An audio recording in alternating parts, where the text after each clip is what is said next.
Bueno, vamos a dejar ahora a nuestra primera expositora, que es Ana María Farías, que nos conocemos desde que estudiamos Historia en la Católica. Ella es magíster y doctorada en Ciencias Políticas, y la invitamos por este libro muy interesante que ella sacó hace poco, que se llama Políticas Sociales en Chile, de la Alberto Hurtado, y nos va a hacer una exposición resumida de su investigación. Gracias por venir.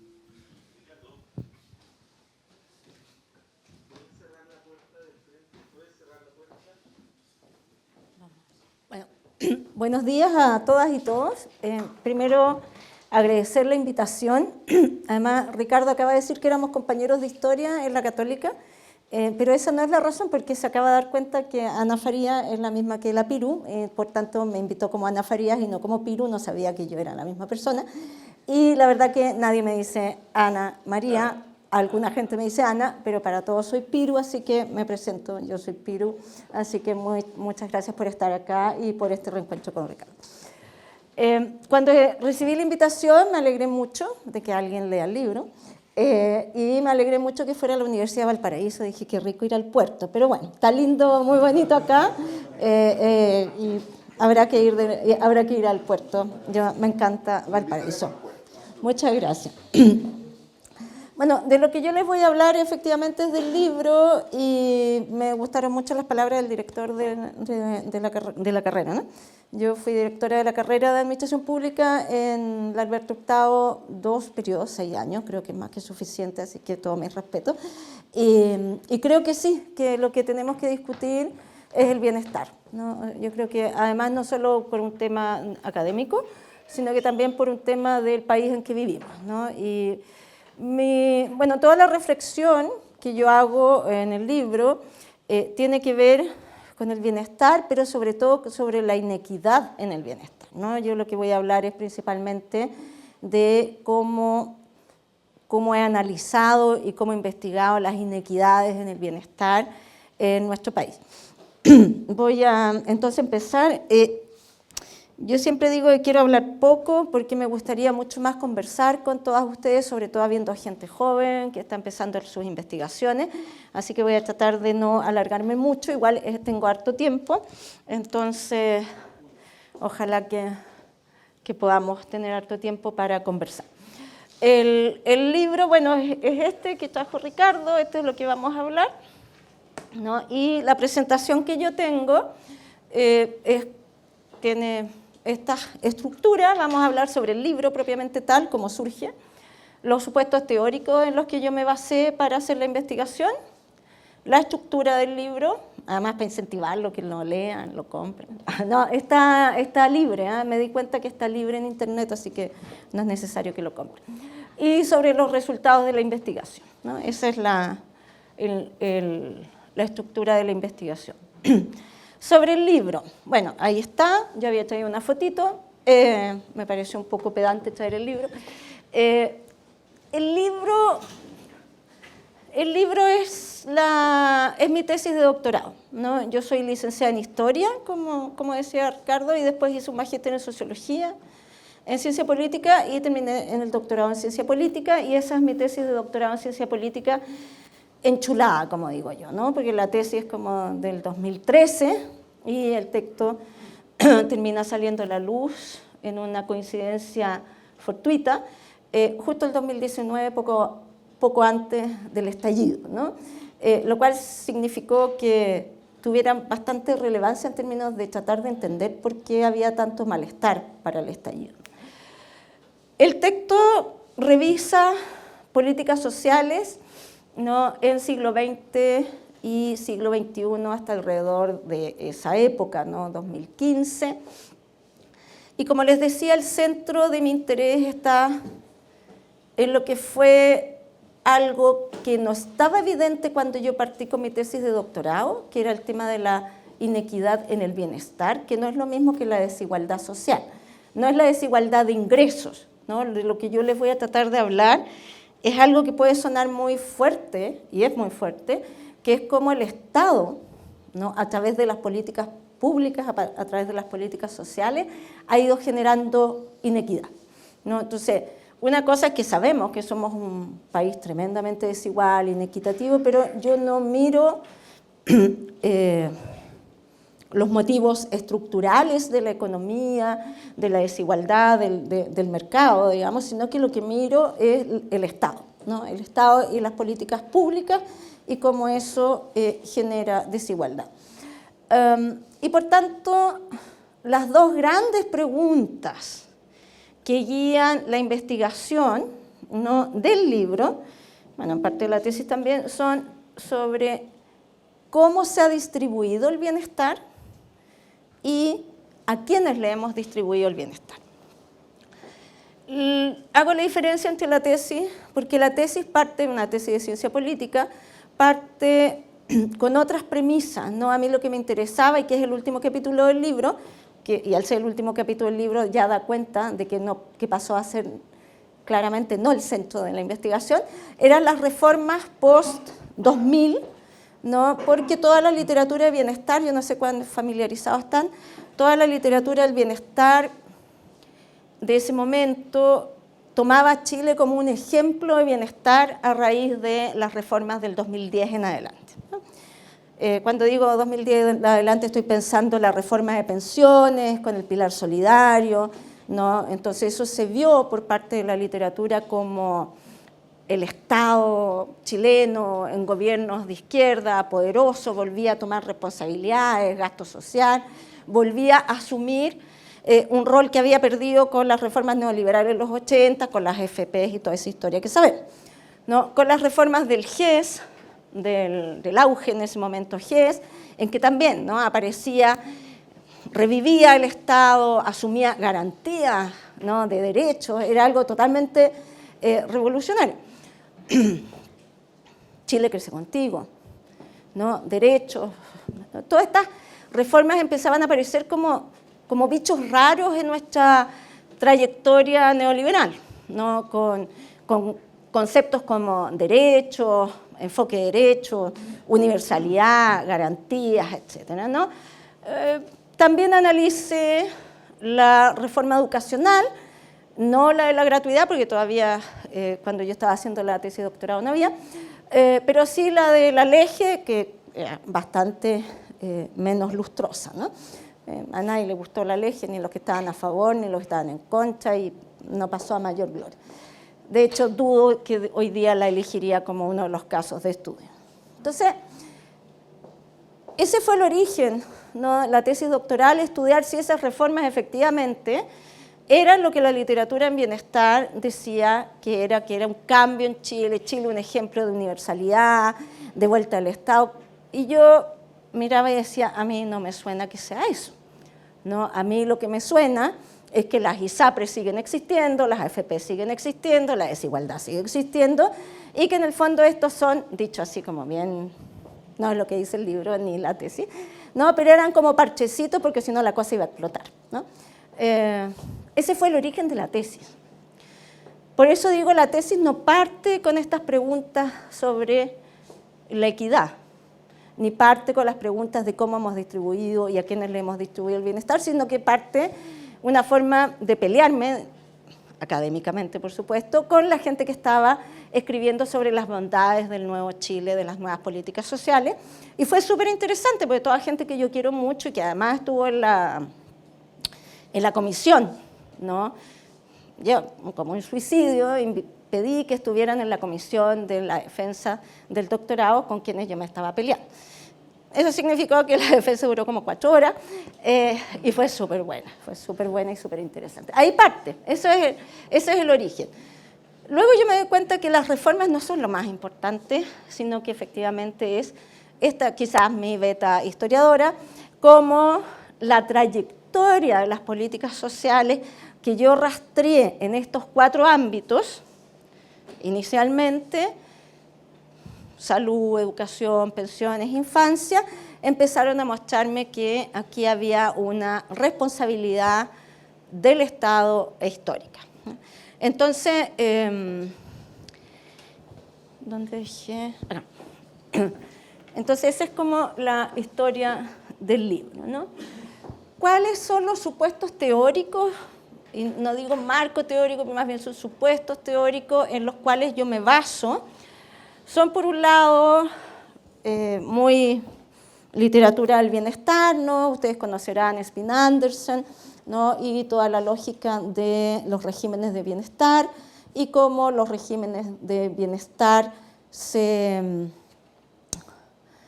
van diferenciando, se van creando, se van formando en función de los procesos de desmercantilización y de familiarización por parte de las políticas sociales. ¿Levantaste la mano? No. No, para quienes no están acostumbrados a esos conceptos, a esos supuestos, para decirlo bien breve, lo que plantea, bueno, esto viene de Polanyi, Spin Anderson, digamos, de una serie de autores que trabajan estas temáticas, lo que plantea es que el Estado, cuando crea políticas sociales, cuando crea políticas públicas, ¿no? Lo que hace es desmercantilizar el bienestar de nosotros, ¿no? Entonces, cuando el Estado crea una escuela pública, ¿no? Desmercantiliza la educación porque ya no tenemos que pagar por la educación, ¿no? Entonces se va creando bienestar porque ya el bienestar no depende del vínculo monetario que tengamos para comprar nuestro bienestar, ¿no? Y la desfamiliarización, harto más invisible en nuestras sociedades conservadoras, ¿no? Establece que es el proceso a través del Estado, cuando el Estado crea políticas sociales que vienen a quitarle la responsabilidad a la familia en el bienestar, ¿no? Es decir, cuando se crea, no sé, la Junji, ¿no? En 1971, las salas cunas, etcétera, donde ya no es la familia la que tiene que estar a cargo del cuidado, ¿no? Sino que el Estado asume esa responsabilidad y por tanto ya no depende el bienestar de las redes familiares o comunitarias o gremiales que podamos tener, ¿no? Haciéndolo así como súper resumido, sobre todo por si no están familiarizados. Entonces, ese es un primer aporte. ¿Por qué? Porque la literatura de bienestar establece que quienes entregan bienestar, quienes no se entregan bienestar, es el mercado comprando, ¿no? El Estado a través de las políticas sociales y la familia y la comunidad a través de estos lazos, ¿no? De reciprocidad. Entonces, eso por un lado.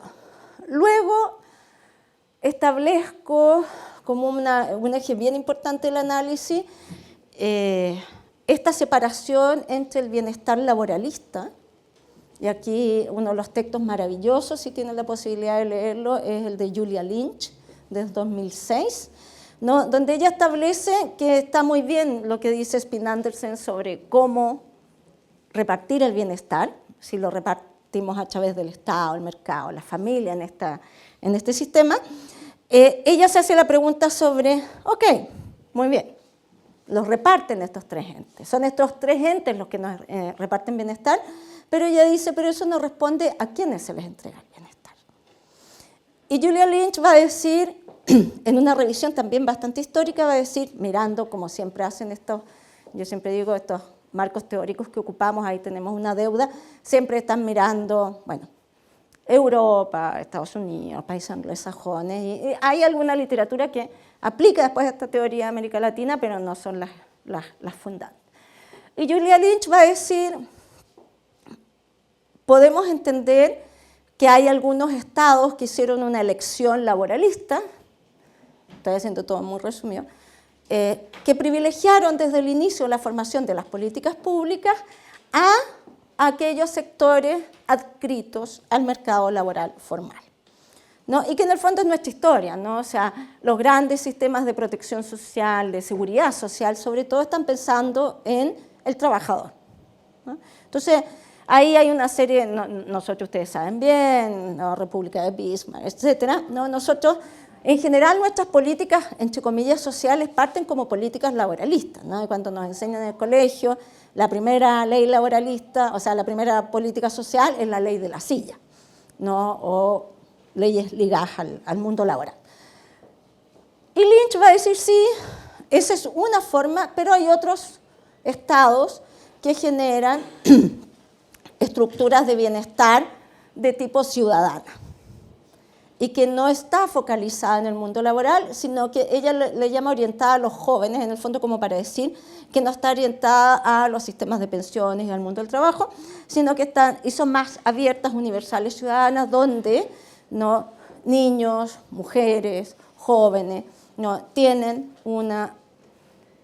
reciben un reparto del bienestar equitativo, al igual que el resto de la sociedad. Entonces esa es otra línea teórica.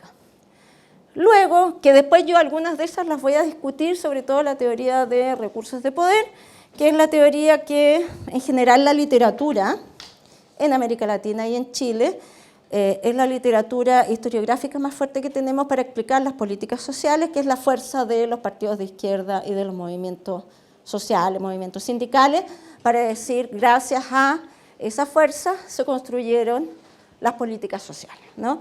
Y ahí viene toda nuestra historia épica, ¿no? Del movimiento obrero, de las luchas por mejores condiciones de vida, por políticas sociales. No es que yo no crea en eso, pero después vamos a ver cuál es mi crítica a eso, ¿no? Y por último, una serie de bibliografía muy interesante que ha salido en las últimas décadas, sobre todo en Europa, cuando se les viene encima los problemas de la inequidad y empiezan a teorizar sobre esta presencia de grupos más o menos favorecidos, ¿no? Y aparecen conceptos como insider-outsider, que es el que yo más ocupo, pero hay otros autores, y también ahora en América Latina, ¿no? Garay, Rueda, Spin Anderson, etc., que hablan de teams A, B, incluso C, etcétera, para demostrar que precisamente lo que estamos hablando, que las políticas sociales no han beneficiado a todo el mundo por igual, ¿no? Entonces, eso yo diría que son los 4 ejes o supuestos teóricos del texto. Y quería, sobre todo como me invita Ricardo, hacer especial mención por qué elijo, ¿no? Aparte de ser historiadora, por qué elijo un enfoque de trayectoria, un enfoque historiográfico, ¿no? Porque asumo un enfoque que llamamos, ustedes deben conocer, ¿no? De dependencia de la trayectoria, que establece que sobre todo se ocupa mucho los estudios de bienestar, que para poder entender las políticas sociales o las estructuras de bienestar actuales, que era lo que yo quería entender, digamos, estas reformas estructurales o no estructurales del 2000 en adelante, ¿no? Tenemos que entender que hay una dependencia del camino, donde las instituciones se van reforzando en el camino y en la medida que avanzan las trayectorias históricas, se hace cada vez más difícil modificarla, ¿no? No sé cuántos de acá, como Ricardo y yo, vienen del mundo de la historia. Esta no es una teoría de la historia, ¿no? Viene principalmente de la sociología, de la ciencia política y la economía, ¿no? Pero donde las fuerzas de las instituciones, de alguna manera, nos ayudan a explicar cómo estamos hoy. Y a mí me hizo mucho sentido cuando me decían, no, es que aparece un auge y nos cambió la salud en Chile.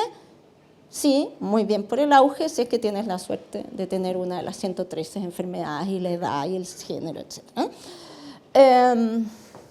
Ese es como el marco teórico. Ahora, ¿cómo estructuré el texto? Yo voy a hablar más del texto que de la tesis, ¿no? Lo estructuro en función de hacer esta trayectoria histórica sobre las políticas sociales en función de estas 2 preguntas. ¿Cómo se reparte el bienestar y a quiénes le repartimos el bienestar? Y me voy bien atrás, al inicio de las políticas sociales, ¿no? Donde yo planteo que es en ese momento, poco siguiendo a Julia Lynch, donde se decide a quiénes vamos a beneficiar con el bienestar. Y claramente hay una opción laboralista, ¿no? Hay una opción laboralista de beneficiar principalmente a aquellos trabajadores que se encuentran en el mundo productivo, ¿no? Y que cotizan. Y que por tanto se arma un sistema, todo el inicio del sistema de seguridad social, de políticas sociales, se arma a principios del siglo XX beneficiando a estos sectores. Pero la gran mayoría de la población, y la gran mayoría de la población, no forma parte de estos sistemas de bienestar. Una, porque no forman parte del mercado laboral formal. Y ahí ya no solo tenemos a toda la gente que trabajaba en la informalidad, que en América Latina y en Chile también era una gran parte de la población en edad de trabajar, o no en edad de trabajar también. Toda aquella población que no estaba en condiciones de trabajar formalmente, estoy pensando en el campesinado. Ustedes saben que el campesinado, hasta la reforma agraria, hasta la ley de sindicalización, o sea, bien entrado el siglo XX, vivía como en la época del latifundio. Entonces, hablar del campesinado como parte de este grupo insider porque tenía beneficios vía mercado laboral formal, no lo podemos hacer hasta después del 60, o sea, gran parte del siglo XX forman parte de estos outsiders también. ¿Para qué decir? Bueno, mujeres, niños, etcétera, ¿no? Entonces, empiezo a decir, bueno, pero ¿qué pasa con esta gran cantidad de población que si uno lo mide numéricamente, claramente eran mayoría? O sea, principalmente hombres, sectores urbanos, y ligado al mundo del trabajo, se te empieza a achicar la población un montón para decir, ese era nuestro bienestar.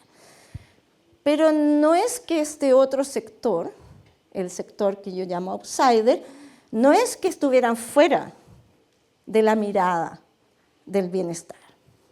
Lo que yo planteo es que también, y en algunos casos tempranamente, se empezaron a crear políticas sociales hacia este otro sector.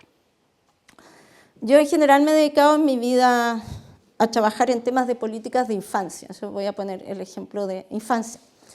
La primera ley de menores, que es casi igual a la que conocemos ahora, es del año 28, que es cuando decimos que parten las grandes políticas sociales. La primera que no alcanzo a tener es del 12. Entonces, no es que no haya la sociedad o el Estado, como queramos decir, no haya mirado a este otro sector. Lo miró y lo miró tempranamente y armó sistemas de intervención. Pero podemos mirar una política de protección de menores al mismo nivel que una política de pensiones. Hoy día mismo sería difícil pensar en un Sename o ex-Sename al mismo nivel que las políticas sociales más bondadosas, ¿no? Y empezamos a ver que surge una serie de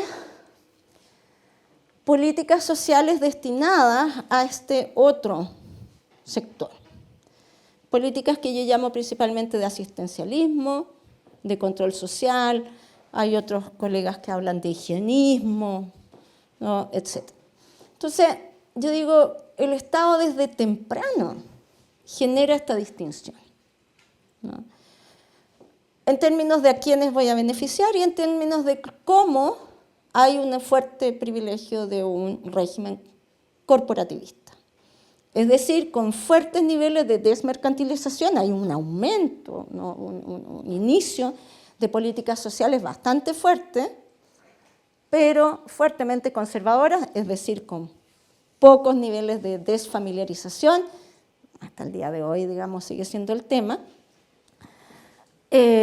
y fuertemente corporativista, no sé, los que han estudiado cajas de compensación, saben que el sistema de seguridad social estaba enteramente fragmentado en función de si yo era profesional, obrero, militar, etc., ¿no? Entonces yo digo, bueno, el Estado empieza a generar políticas que no solo dentro del mundo insider son desiguales, porque no era lo mismo, insisto, ser, ¿no?, profesor, militar o médico, pero además con este grupo outsider y que me empieza a ser el que empieza a interesarme, ¿no? Luego, la segunda periodo, que es el periodo easy, como lo conocemos normalmente, el periodo del auge de las políticas, de la consolidación de las políticas. Y acá pasa algo muy interesante porque empieza a ampliarse las coberturas, En algunas áreas empiezan los outsiders a tener ciertos más beneficios, ¿no? Y es el momento de auge, ¿no?, de las políticas sociales, pero la segmentación persiste. Hoy día yo estoy trabajando más este periodo, le decía a Ricardo que estoy volviendo a la historia, estoy trabajando los temas de familia, políticas de cuidado en los 60 y en los 70, ¿no? Sobre todo por la discusión actual. Yo trabajo en políticas públicas y trabajo desde la ciencia política y hoy día estamos descubriendo el hilo negro con los sistemas de cuidado, ¿no? Y tenemos un pasado de discusión tremendamente interesante, política, etc. Y por eso ese periodo es tremendamente interesante, ¿no? Corporativismo cada vez más fuerte, incorporación de ciertos sectores a la protección social y sobre todo un Estado, una capacidad estatal, ¿no?, muy fuerte, que se había venido formando en el periodo anterior. Y una cosa importante del periodo anterior que no dije, que el inicio de las políticas hacia los sectores outsiders está principalmente en un inicio en grupos profesionales y tecnócratas que presionan al Estado para hacerlo, ¿no? Abogados, médicos, etcétera, que incluso antes de las políticas, en infancia es muy claro, ¿no?, desde el siglo XIX vienen presionando al Estado, una discusión fantástica, para que se haga cargo de los niños, para que se los quite a la iglesia, para que se los quite a la asistencialidad, a eso. Hay unas citas maravillosas, que, bueno, creo que hay algunas ahí, ¿no?, para que se los quite a esos antros donde no hacen nada con los niños y hay que llevarlos a la ciencia, ¿no?, laica, positiva, ¿no?, que va a hacer algo por esos niños, ¿no? Ese grupo técnico, científico, profesionales, es el que se va a incorporar al Estado y que va a seguir. Y yo diría hasta el día de hoy podemos hacer, para quienes trabajan tecnocracia, Estado, etcétera, es principalmente ese grupo de profesionales, ¿no? Yo diría, quizás alguien ha estudiado un poco el Ministerio de Desarrollo Social, etcétera. Son ellos los que se preocupan de estos grupos outsiders. No es, y aquí es donde viene la discusión en el segundo periodo, esta discusión que yo le decía con las teorías de recursos de poder. No es en unos inicios, ni hasta muy entrado el siglo XX, cuando los partidos políticos o los movimientos sociales van a preocuparse por incorporar en sus demandas al grupo outsider. Son profesionales y técnicos los que van a ser los fundadores de esta política. 30-70, bueno, todos sabemos qué pasa después de los 70, y ahí viene lo que yo llamo un bienestar bicéfalo. Bicéfalo porque entra fuertemente el mercado a interactuar con el Estado y empezamos a tener un bienestar de dos cabezas, y de dos cabezas que ambas generan inequidades en el bienestar. Una de las principales variables de inequidad que yo veo en nuestra trayectoria es el mercado laboral, ¿no? El mercado laboral, sobre todo hasta las reformas neoliberales, va a ser el gran divisor de qué bienestar tenemos, ¿no? Si estamos amparados en el mercado laboral formal, probablemente vamos a tener acceso a no solo pensiones, estoy pensando, no sé, las cajas, ¿no?, que entregaban, las cajas de seguridad no solo entregaban pensiones, entregaban, no sé, por la población de empleados, en particular la población, entregaban vivienda, entregaban salud, entregaban una serie de bienestar. Entonces, el mundo laboral es una gran variable de bienestar. Cuando llegan las reformas de mercado, se suma una nueva variable, que es la capacidad de pago, como diferenciador de la equidad.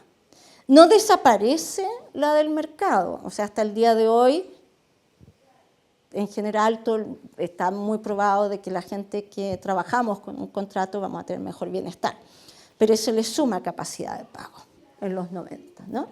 80, 90. y empieza un nuevo equilibrio, desequilibrio entre Estado y mercado. Entre paréntesis, que son ahora los temas que más me interesan, ahí familia todavía no está en el 1, ni en el 2, ni en el 3. Y la última parte del texto es lo que era el centro de mi tesis doctoral, estas reformas del 2010, ¿no? Que las cruzo con estas variables que le he ido mostrando, ¿no? De mercado, capacidad de pago, etc. No sé si voy muy rápido, es que lo que quiero es que generemos más bien una discusión. Perfecto. Vamos a los resultados para ver si hay tiempo para una discusión. Entonces, este cuadrito que me hacen sufrir un poco, nunca sé si expresan lo que quiero. Entonces tenemos estos grandes periodos, ¿no tiene láser? Sí, sí, Uy. Oh, acá. Y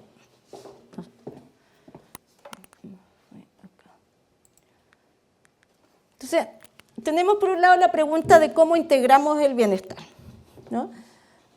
¿Dónde está el láser? ¿No tiene láser? ¿El del medio debería ser? Sí, no importa. Entonces, por un lado tenemos... ¿Ah? Sí, ya, dale. No aparece acá familia, y eso es lo que yo estoy tratando hoy día de avanzar más, pero en esto de cómo integramos al bienestar bajo la responsabilidad más bien del Estado o del mercado, lo que vemos es, y acá están las poblaciones, divido los insiders por la segunda variable, capacidad de pago. Insider, outsider está dado principalmente por la variable mercado laboral, los que están protegidos por la perfecto, ¿no? Eso. Entonces, tenemos insider, que son aquellos que están más bien vinculados, protegidos por la variable mercado laboral. Outsider, aquella población que decía principalmente mujeres, niños, como ajenos al mercado laboral. Los divido por la variable de capacidad de pago o no.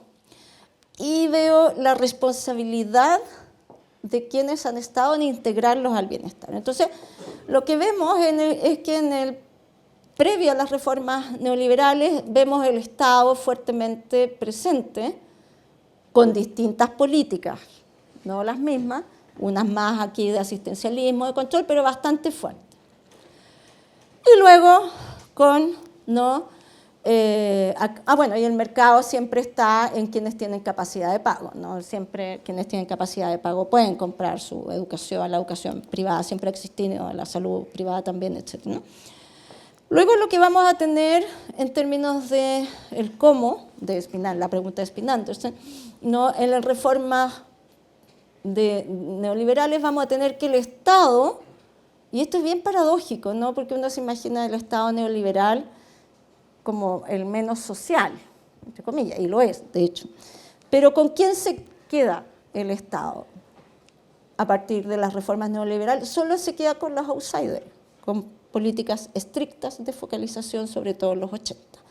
Y le dice a los que tienen capacidad de pago, sigan en el mercado, ¿no? Ahí no hay grandes variaciones, aunque muy poca la población, y las que les llamo precarizados porque quienes más pierden, diría yo, con las reformas neoliberales, son aquellas poblaciones que estaban insertas en el mercado laboral, pero que les desaparece este régimen corporativista que los protegía, ¿no? Y le dice ahora ustedes arréglense con sus propias garras, y bueno, AFP, etcétera, el que gana va a tener mejor pensión, el que gana más mejor pensión, el que gana menos, entonces hay una precarización, el Estado los abandona y los pasa al mercado. ¿Qué pasa con las reformas con las que yo estudié? Yo diría que la gran diferencia, efectivamente, el Estado no va a asumir a los con capacidad de pago, los va a dejar en el mercado. Esta es la gran diferencia.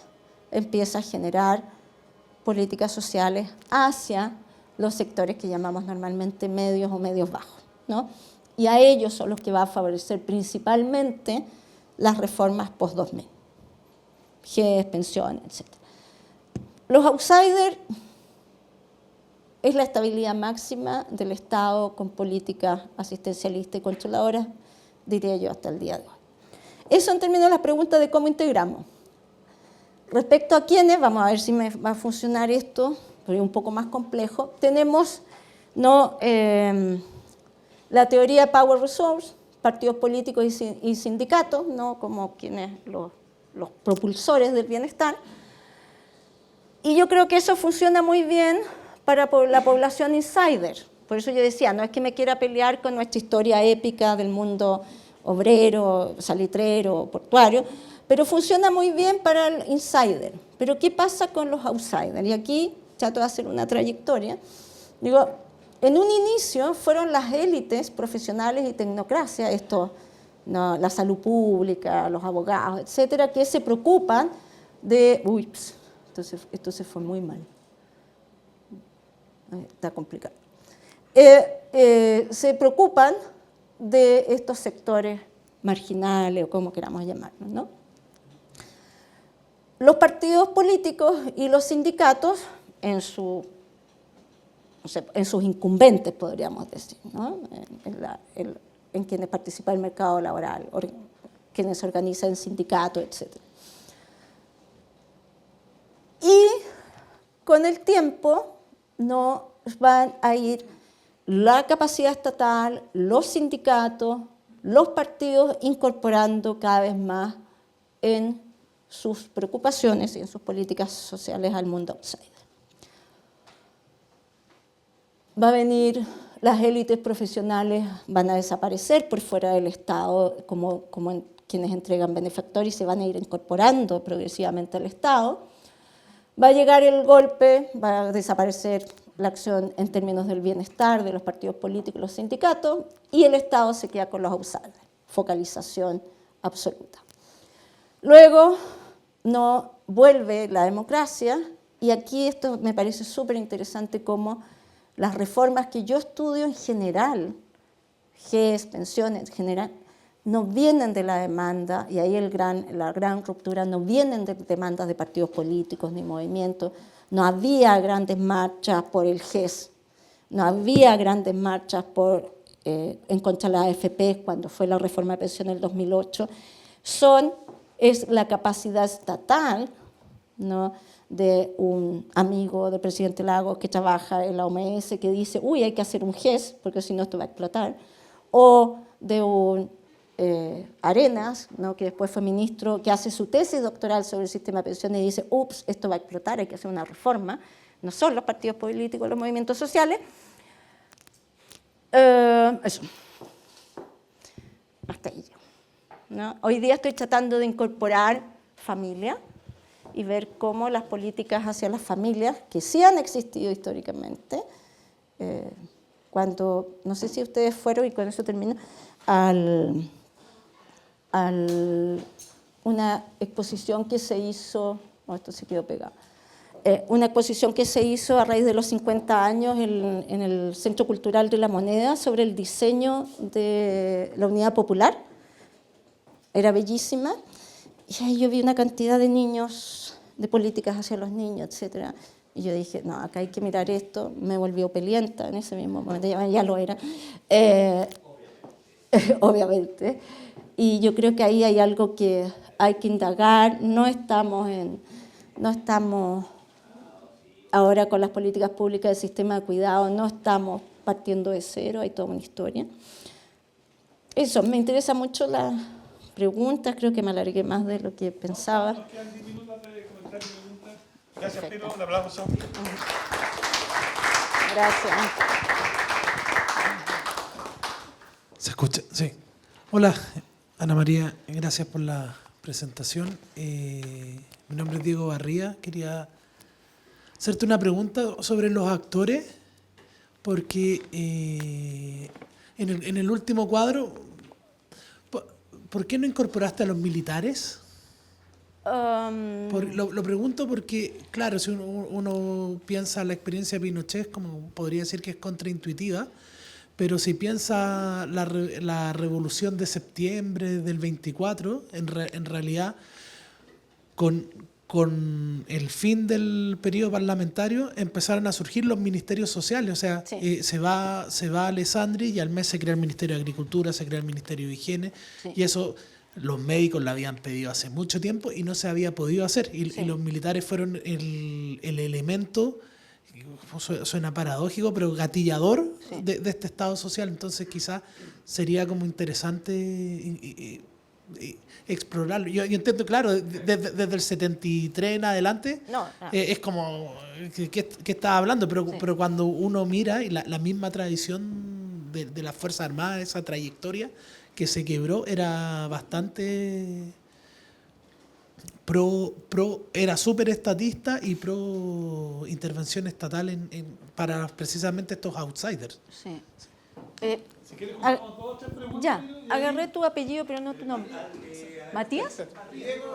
Diego, no sé. Oye, vamos a hacer las preguntas y después... Sí. ¿Qué? ¿Pregunta? Vamos. Ya, ¿alguien pregunta? Buenos días. ¿Tu nombre? Ian Morales. Ya. Muchas gracias por la presentación. Me interesó bastante el tema en general. Y bueno, algo que pensaba a propósito de esto mismo es, claro, la idea de que ciertos grupos sociales quedan fuera de estas políticas de integración social. Y yo quería ver si pudiéramos conversar un poco sobre este concepto tan espurio, sobre todo desde la sociología, que es el de la clase media, porque actualmente, y lo vemos usualmente sobre todo en periodos de elecciones, la clase media aparece como un actor resiliente, típico de este discurso de que a mí nadie me ayuda, a mí nadie me dio nada. Pero también al ser clase media, digamos, al no ser una clase alta, poseedora de grandes riquezas, tampoco está como en la capacidad de solventarse a sí misma. Entonces, este actor que tiende a ser como un poco contradictorio, que ciertos políticos con ciertos intereses concretos lo utilizan en su discurso para, por ejemplo, restarle atribuciones al Estado en política social, quería ver si pudiéramos conversar un poco de eso. Gracias. Vamos a hacer dos más. Súper.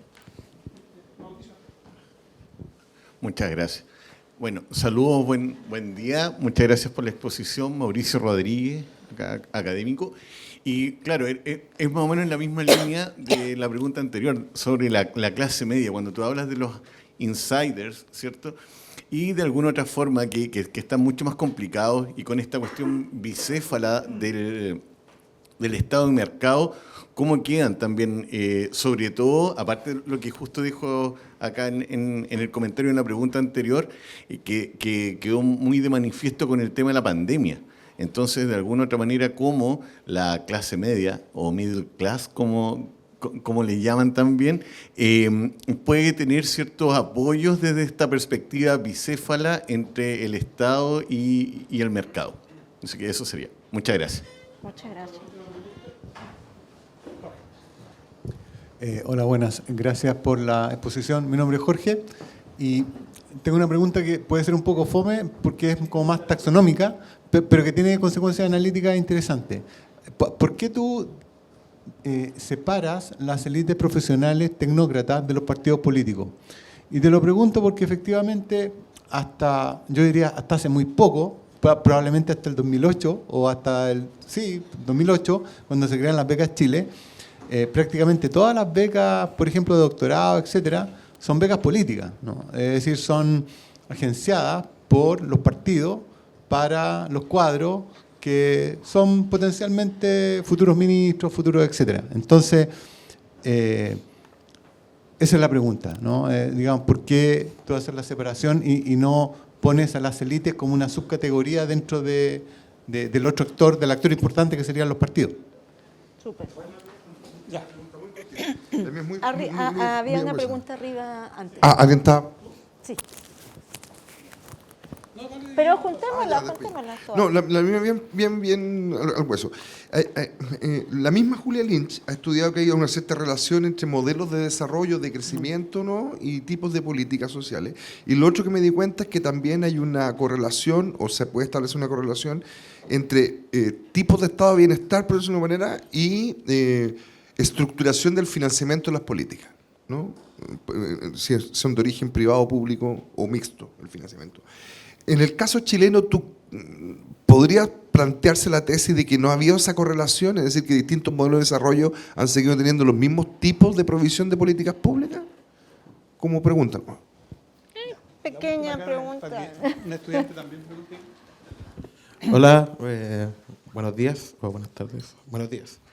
Es que lo que pasa es que yo me interesó mucho su postura de los outsiders, la gente que estaba fuera de la integración de las políticas públicas. Y yo tengo una consulta porque nosotros si nos enfocamos en la historia chilena y sobre todo los outsiders, que podríamos ser, como usted dijo, el campesinado y la clase infantil, o los sectores infantiles, mi pregunta es, si nosotros en la época predictadura teníamos niveles, por ejemplo, no sé, de nutrición infantil, mortalidad infantil elevadísimos, y en el campo un nivel de alfabetización muy alto, elevadísimo, ¿por qué después de la dictadura con la aplicación de políticas neoliberales la mortalidad infantil baja extremadamente? Somos un país ícono en Latinoamérica.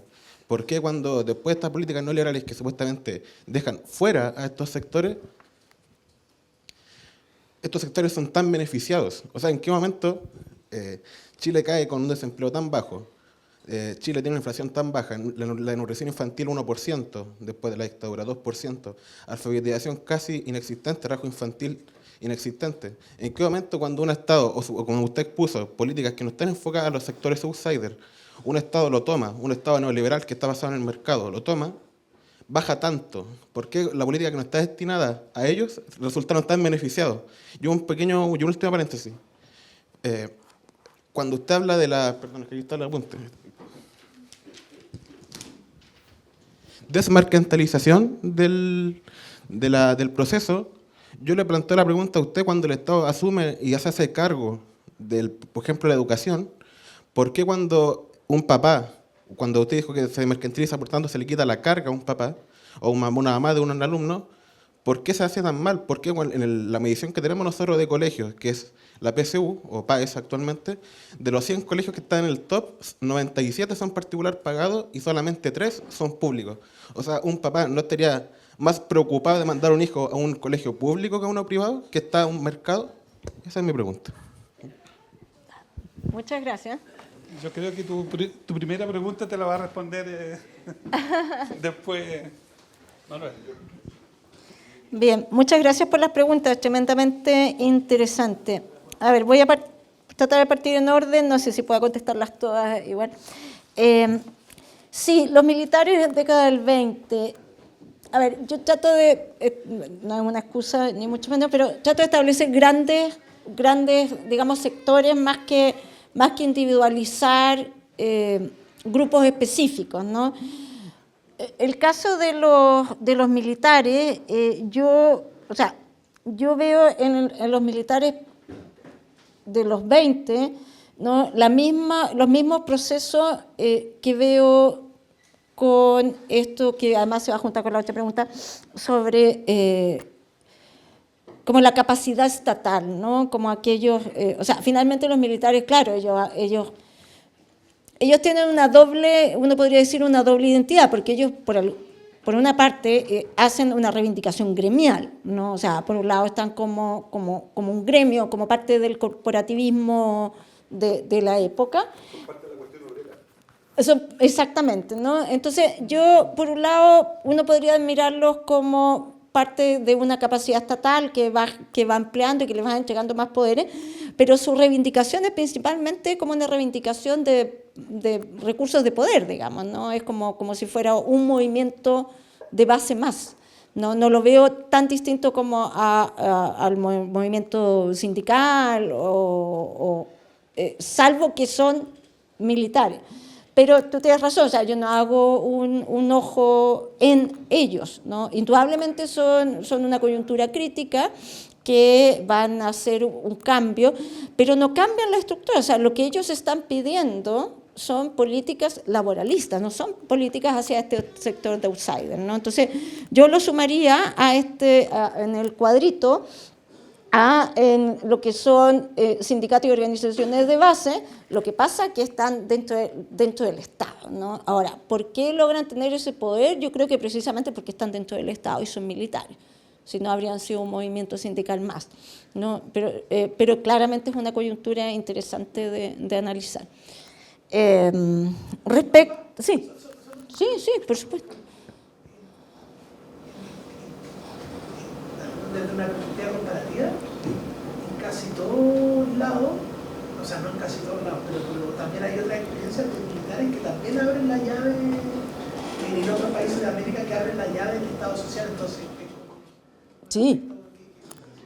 O sea, vengo llegando de Costa Rica, ¿no? Que andaban ahí colegas de ustedes, y es bien impresionante lo que hacen los militares. O sea, desde que un militar es el que decide el año 48 que no va a haber Fuerzas Armadas, no va a haber ejército, ¿no? Es un ámbito, yo no me he metido ahí y creo que puede ser muy interesante y aparecer una sorpresa que haga cambiar un poco el cuadro, como planteaste.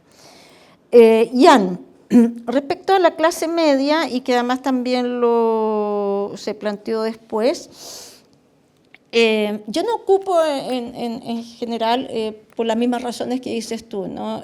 A mí me parece que las variables que hacen aquí la diferencia, como decía, son principalmente mercado laboral y capacidad de pago. En términos del bienestar, yo estoy hablando solamente del bienestar.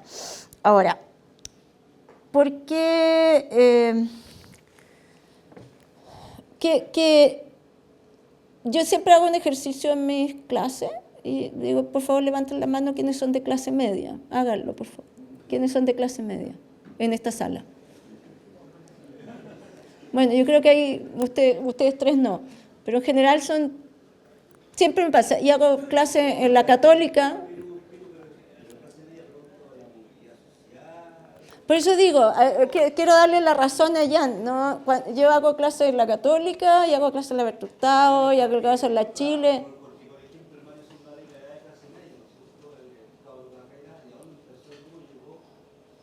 Bueno, lo que quiero darle la respuesta a Jan y decir, yo creo que esa respuesta que me pasa en todas las salas, una sola vez me pasó en una sala de la Católica, donde había gente claramente de clase muy alta, sola vez una persona no levantó la mano.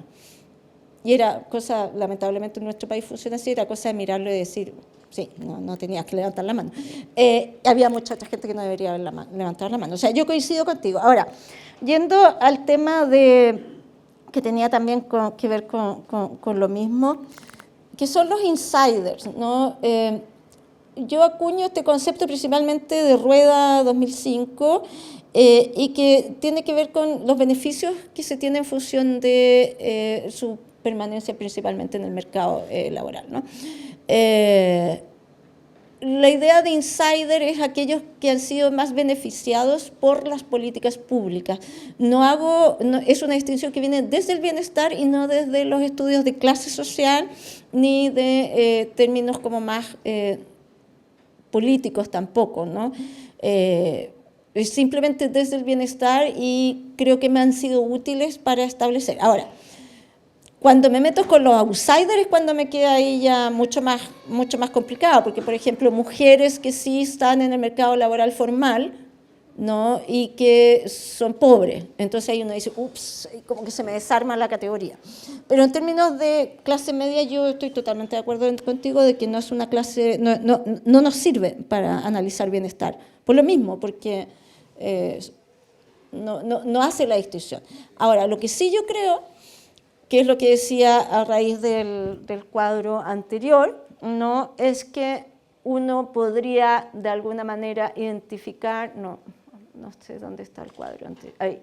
Uno podría identificar estos insiders precarizados, ¿no? En lo que se denomina esta clase media que alguien decía que alega de que no fueron beneficiados, que son los siempre perdedores, etcétera, porque efectivamente fueron despojados del bienestar que le entregaba el corporativismo, ¿no? El paraguas protector del Estado los abandona y le dice, usted vaya al mercado, compre páguele a la AFP en función de lo que usted gana, si tiene plata compre un plan de salud, si no se queda en FONASA, si tiene plata mande a sus hijos a un particular, en ese momento subvencionado, pagado, o si no tiene plata mándelo al Estado. Entonces yo creo que ahí sí hay una distinción, pero no me gusta nada el concepto. Por eso lo quería comentar, porque,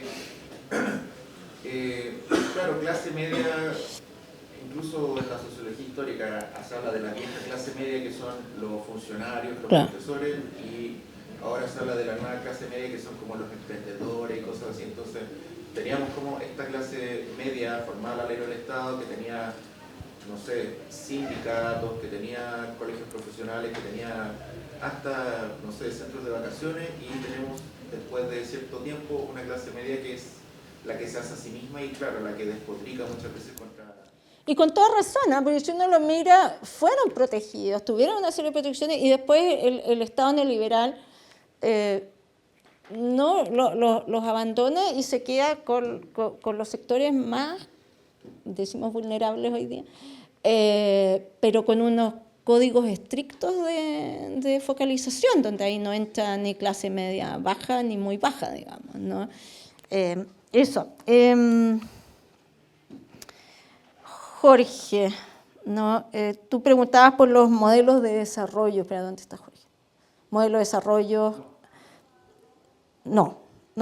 Ah, no, las demandas de las élites profesionales, ¿por qué no estaban en los partidos políticos?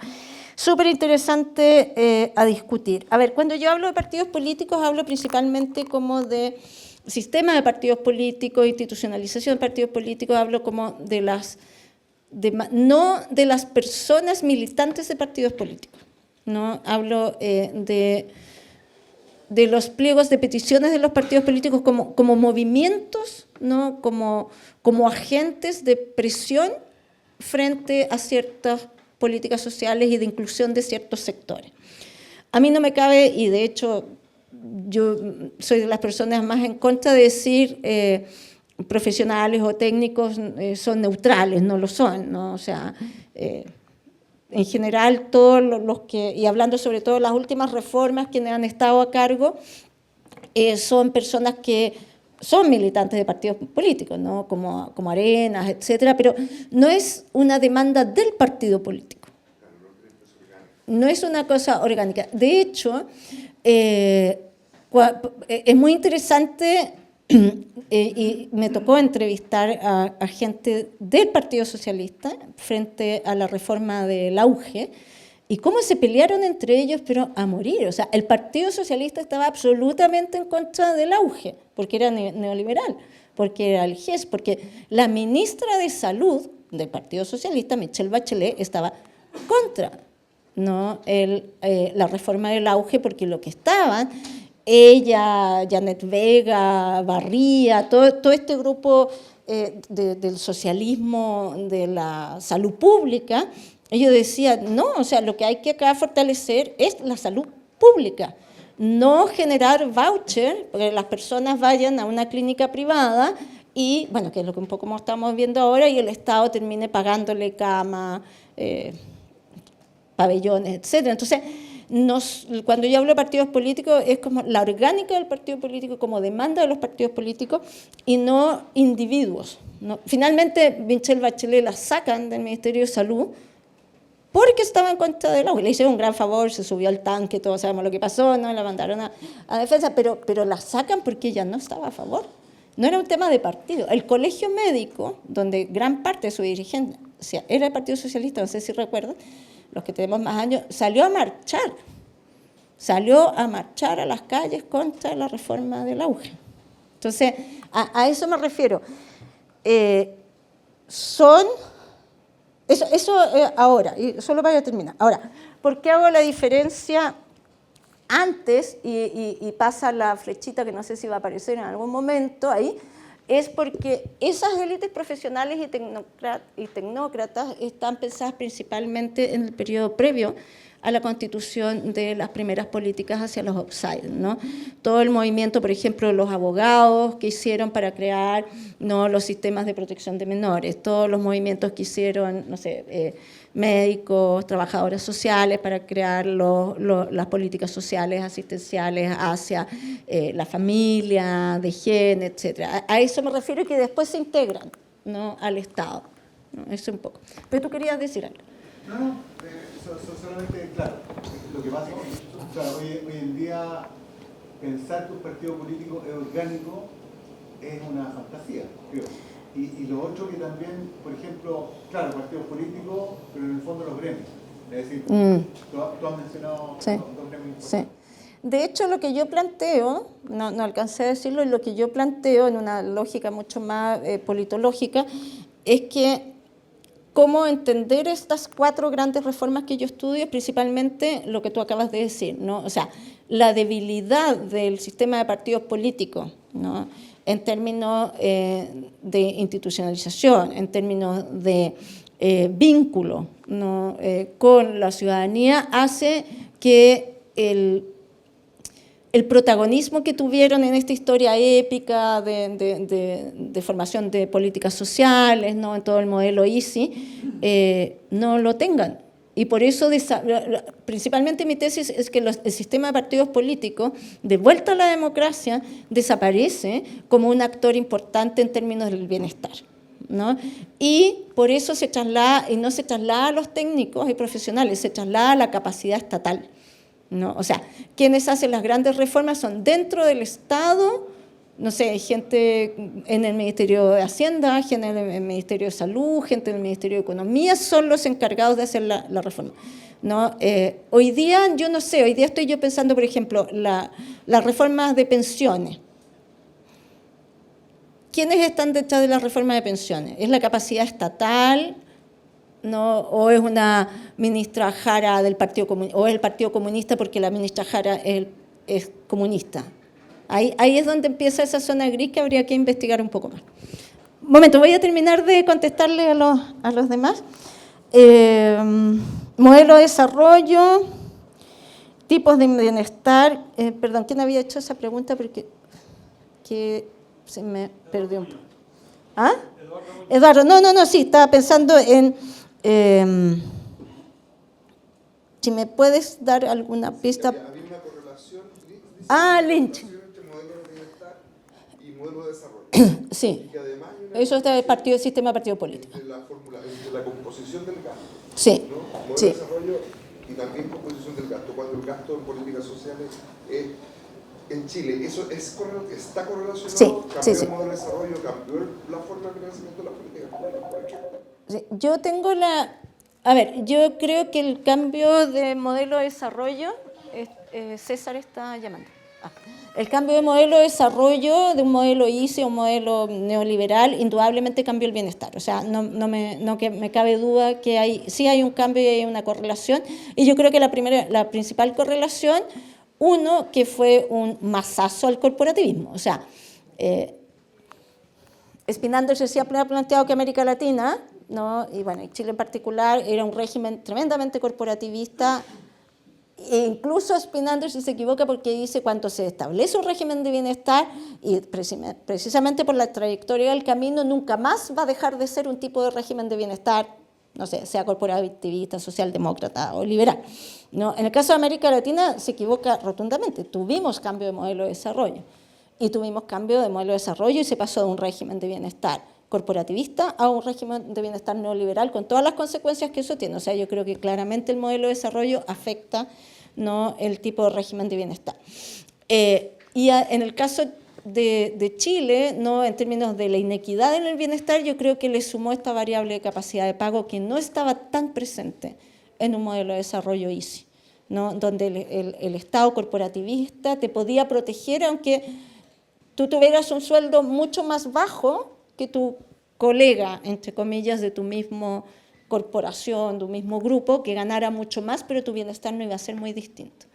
La parte peluda de la pregunta no es tanto entre el pre-73 y post-73. ¿Ya? La parte peluda, o más difícil de la pregunta, tiene que ver con cuando pasamos del modelo neoliberal duro, del proyecto Sí. militar, a la economía social de mercado. ¿Fue acompañado de un cambio? Esa zona. Ahí estamos, ahí sí, eso está bien complicado. Mi hipótesis es que no. Mi hipótesis es que los cambios estructurales todavía no los hemos visto.